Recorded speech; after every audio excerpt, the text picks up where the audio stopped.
대통령 탄핵 찬반을 놓고 3.1절의 광장이 촛불과 태극기로 갈라졌습니다. 정치권도 두 갈래로 나뉘었는데요. 네, 오늘 두 분의 정치 전문가와 함께 정치권 이슈들 분석해 보겠는데요. 네. 장성우 건국대 교수, 조광한 전 청와대 홍보기획비서관 나오셨습니다. 어서 오십시오. 어서 오십시오. 네, 안녕하세요. 예, 반갑습니다. 네. 자, 우리가 똘똘 뭉쳐서 만세를 외쳤던 3.1절의 어제는 이제 탄핵 찬반을 놓고 낮에는 태극기 집회, 저녁에는 또 촛불 집회가 일어나면서 갈라서게 됐습니다. 상당히 좀 어르신들이 봤을 때는 참 개탄스러운 모습이다라고 보신 분이 많을 텐데요. 어제의 상황을 좀 반추해 볼까요? 예. 뭐 그래도 또 촛불 집회에도 또 태극기가 등장을 하지 않았습니까? 네네. 어떻게 보면 국민들의 순수한 마음이 하나로 합쳐졌으면 좋겠다는 그런 마음을 개인적으로 했는데 어제는 뭐 비도 오고 쌀쌀하고 예. 그럼에도 불구하고 국가를 걱정하는 사람들, 시민들이 광장에 나왔다. 저는 그렇게 긍정적으로 보고 싶은데 이 동원이라는 것이 상당히 중요합니다. 강제적 동원이냐 자발적 동원이냐. 작금의 촛불이라든가 태극기 집회는 자발적 동원이 80% 이상이 되는 그런 순수한 모임이라고 저는 생각하고 이것이 국가가 잘 됐으면 좋겠다. 이렇게 계속 이렇게 나라가 흔들리면 앞으로 우리 국가 경쟁력, 글로벌 무한 경쟁 시대에서 우리나라의 국격이라든가 이런 게 상당히 추락할 위험이 있기 때문에 네. 국민들이 나서는 것 아니겠습니까? 이것은 이제 당연한데 다만 여기에 정치권이 끼어들어서 이것이 순수한 마음을 훼손한다면 또 다른 차원의 어떤 보역 갈등이라든가 여러 가지 사회 갈등의 요인이 될 가능성이 크다. 네. 그런 것들이 저는 어제 좀 느낀 마음이었습니다. 네. 자, 그 집회 성격의 변질을 우려하는 목소리가 큽니다. 그런 면에서 충돌도 어떤 한 기준이 될 수 있을 텐데 다행히도 어떤 충돌 없이 잘 마무리가 된 것 같습니다. 어떻게 보셨는지 한 말씀해 주시죠. 그 점은 굉장히 다행스러운 점이죠. 사실 이 광장 정치가 등장했다는 것은 예. 일단 대의민주주의 제도가 실패한 것이고 그것 자체로 국가 운영은 실패된 것입니다. 지금 불안불안하죠. 연일 계속되는 광장에서의 대립과 대결 구도는 굉장히 사회적 불안 요인입니다. 예. 다만 다행인 것은 그 대립의 구도가 지금 위기의 수준까지 가지 않았다는 것, 위험한 수준까지 가지 않았다는 것은 굉장히 다행스러운 점이고 예. 다만 이제 여기에서 더 가는 것보다는 이제 조금 더 성숙한 자세로 이 대결과 대립의 국면을 조금씩 수위를 낮춰가면서 결과에 승복하고 그 다음에 이런저런 국가적 그 제도적 시스템 안에서 그 흡수를 해야 되겠죠. 그것이 정치권의 중요한 과제라고 생각합니다. 네. 네.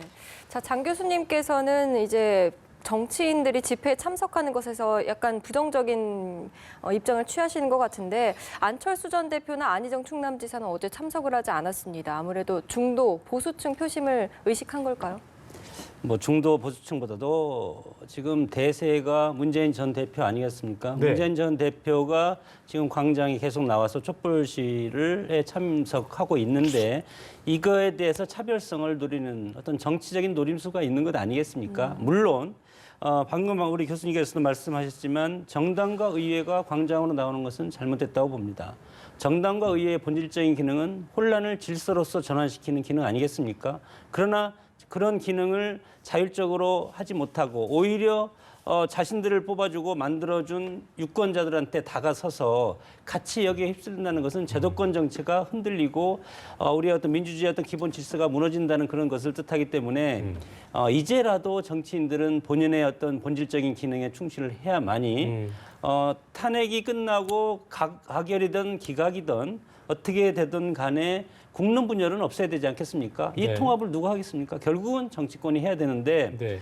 과연 다음 대선이 치러지고서라도 또다시 이런 촛불 민심이 또는 태극기 민심이 또 들고 일어난다면 우리나라가 상당히 혼란스러워지지 않겠습니까? 이런 것들이 상당히 걱정이기 때문에 이제는 정치인들이 원래 본질로 돌아가서 자신의 역할에 충실하는 것이 좋겠다. 그렇게 봅니다. 네, 네. 국회의원의 반성을 좀 촉구하셨습니다. 우리 비서관님 보실 때는 광장으로 나온 정치인들 어떻게 보고 계십니까?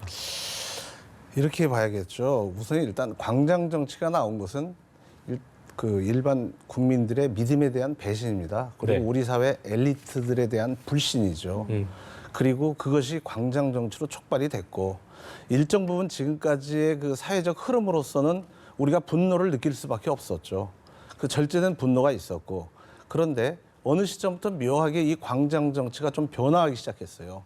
그것이 그 민심의 함성에서 민심 대 민심의 대결로 갔죠. 그러니까 정치권이 성숙하게 풀어야 될 문제를 국민들로 하여금 대리전을 하게끔 하는 이런 그 불순한 의도가 있다고 봐야 될 것입니다. 예. 이게 국민들은 어제의 문제를 가지고 오늘 행동하는 것이고 지도자는 내일에 예상되는 문제점과 결과를 가지고 오늘 행동을 하는 것이죠.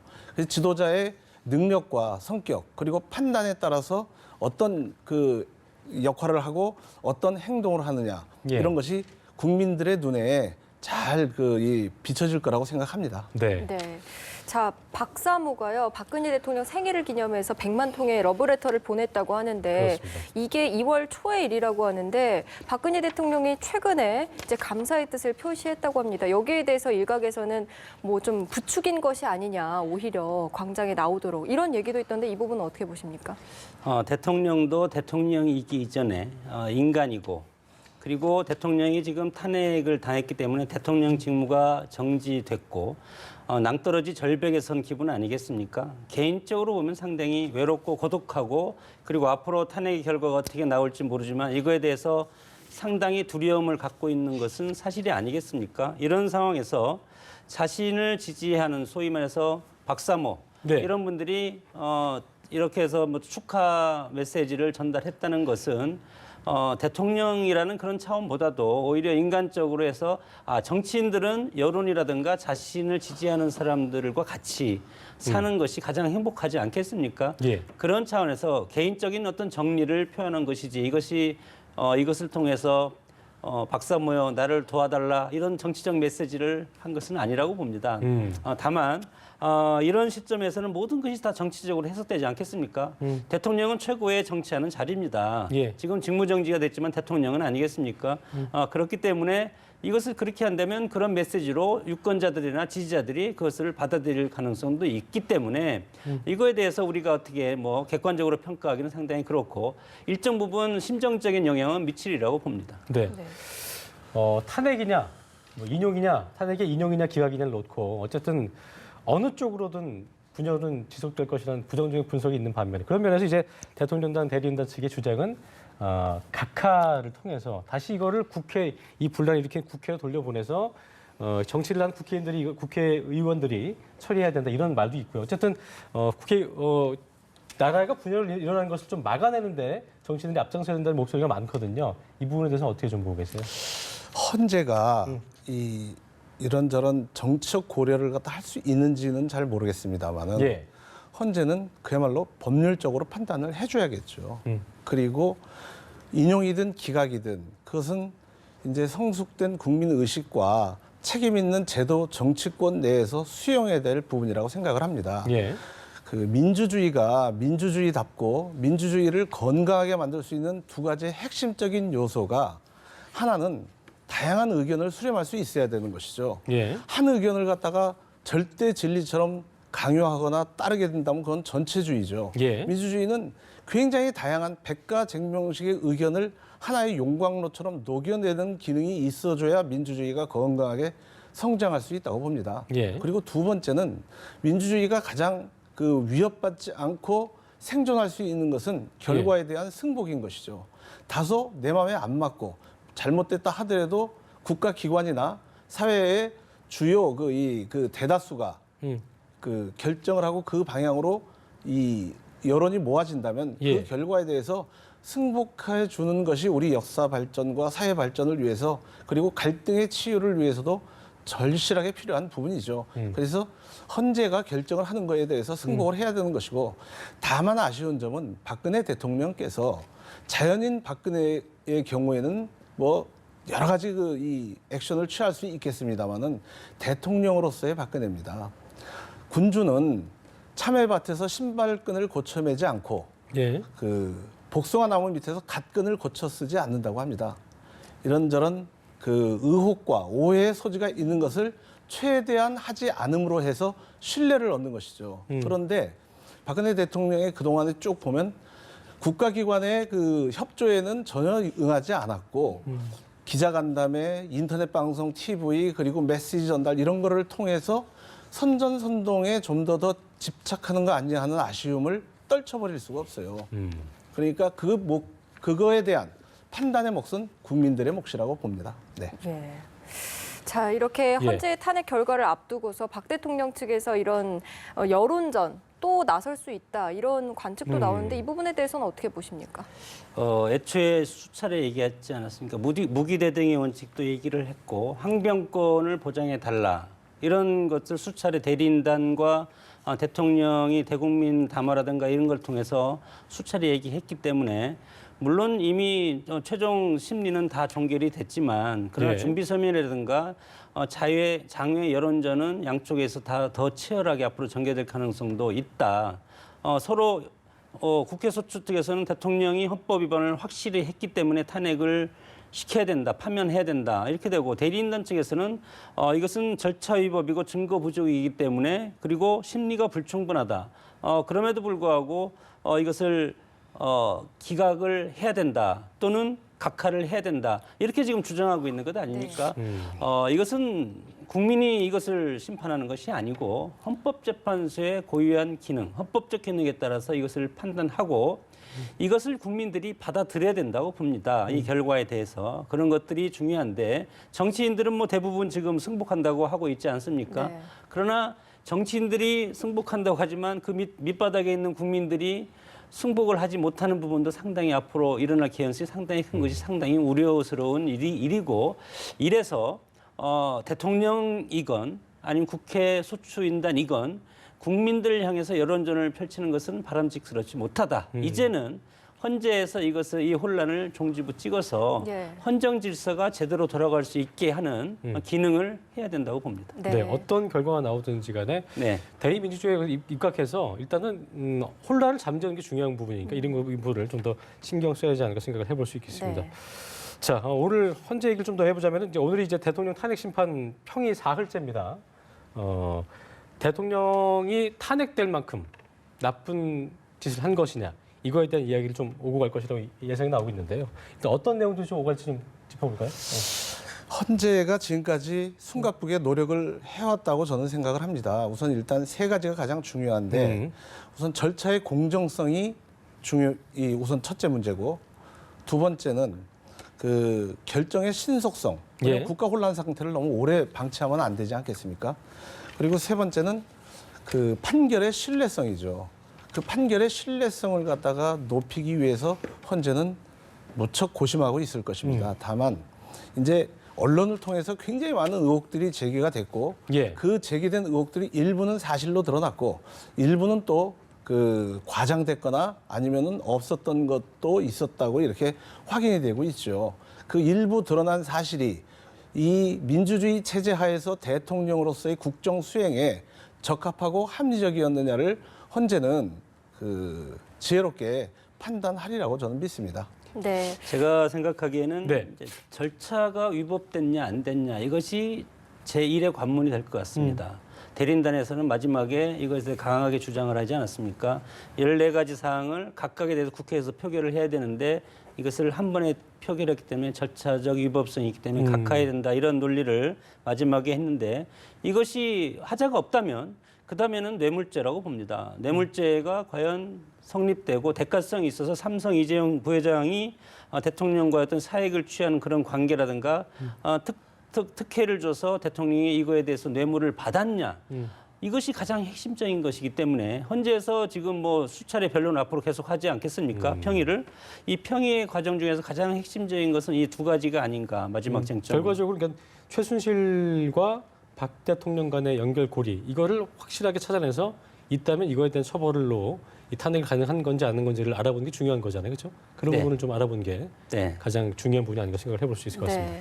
자, 이제 평의 예. 절차에 헌법재판소가 들어갔고 이제 현재 최종 결정만을 남겨놓고 있는데요. 네. 조기 대선 가능성도 있기 때문에 아무래도 여론조사도 계속 관심이 가는 것 같습니다. 그렇습니다. 오늘 아침에 이제 나왔는데요. 문재인 전 대표가 35.2%로 1위를 차지하고 있고요. 예. 황대행과 안지사의 2위 싸움이 초박빙 구도입니다. 자, 오늘 여론조사 결과 좀 어떻게 분석하십니까?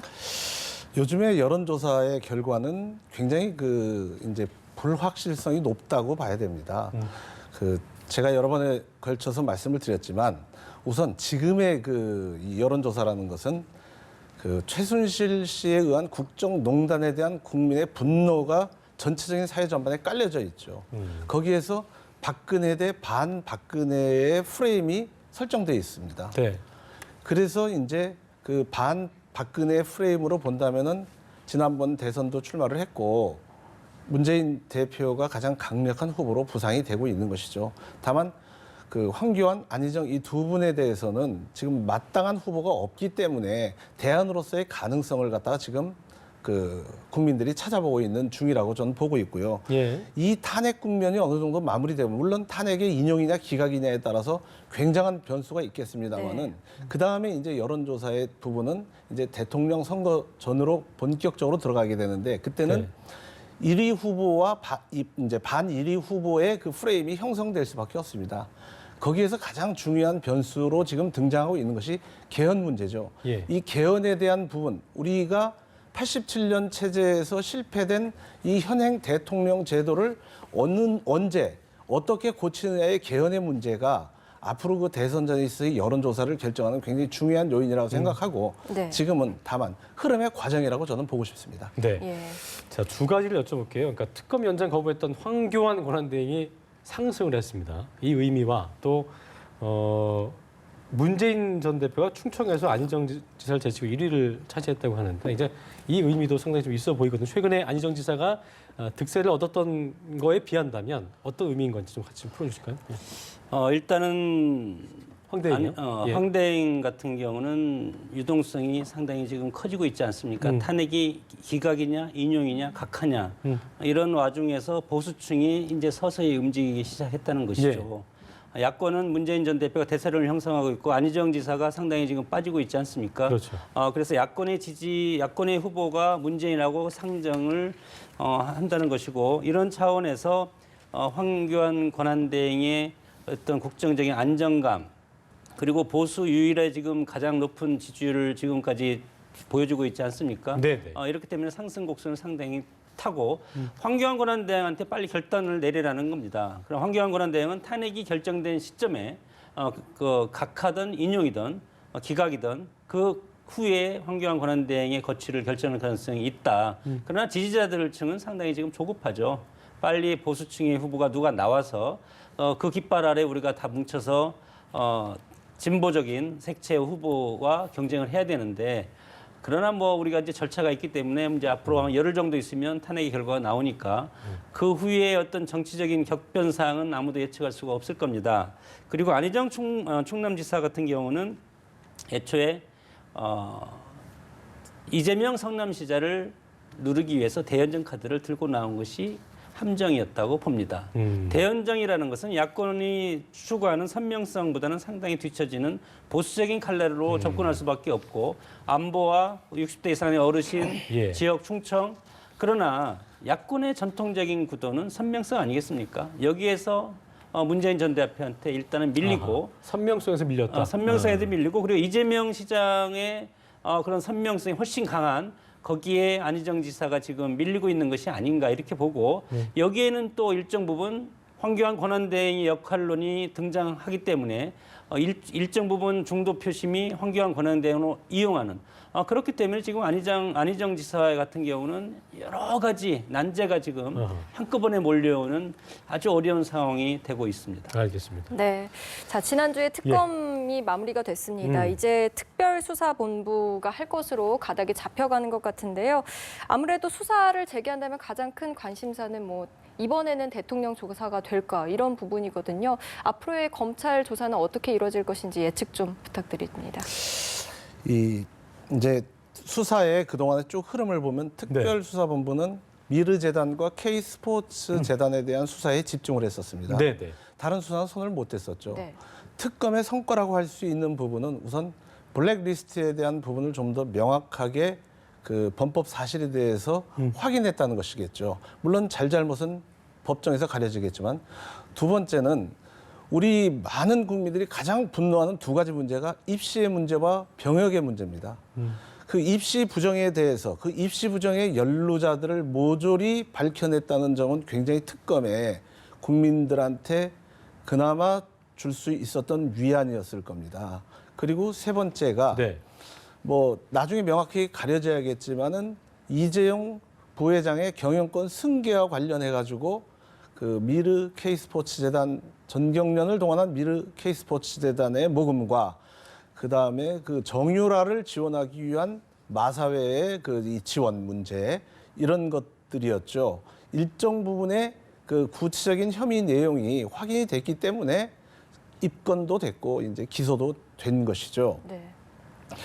이 한시적으로 운영되고 급조된 팀으로 운영이 되는 특검은 아무래도 수사의 정교성과 친밀성에 있어서는 기존 검찰보다는 다소 좀 미흡할 것입니다. 네. 예. 특검에 대해서 국민이 기대하는 것은 특검이 가지고 있는 열정적 의지의 부분이죠. 그런데 우리 국민이 지금 지난번 검찰특별수사본부가 아주 그 이 열정과 수사 의지를 가지고 했다라고는 믿고 있지 않습니다. 예. 네. 이제 그 검찰의 남은 과제는 이제부터라도 수사 의지를 가지고 그 열정을 갖고 이 미흡했던 부분들 그렇죠. 이를테면 우병우 수석 부분이랄까 네. 그다음에 박근혜 대통령의 과연 뇌물죄가 성립이 되느냐 안 되느냐에 대한 부분을 이 검찰권을 다시 세운다는 네, 그런 알겠습니다. 각오와 의지를 가지고 예. 밝혀내야 되겠죠. 검찰이 해야 될 그 의무 또 이게 해야 된다는 걸 얘기해 준 것 같은데요.